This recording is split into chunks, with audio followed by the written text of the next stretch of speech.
Doctor Daulat Ram Sabir का ये शेर, बिसाते ज़िंदगी पर पिट रहे हैं खुद ब खुद मोहरे, बिसाते ज़िंदगी पर पिट रहे हैं खुद ब खुद मोहरे, नज़र आते हैं कुछ बेदस्त पासे खेलने वाले, नज़र आते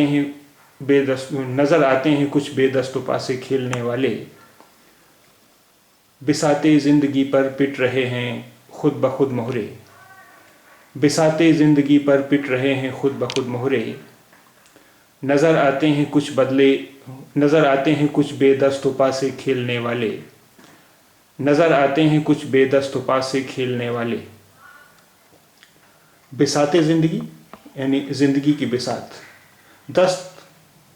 दस्त यानी हाथ, पा पैर, बेदस्तोपा यानी बिना हाथ पैर के, लाचार, मजबूर।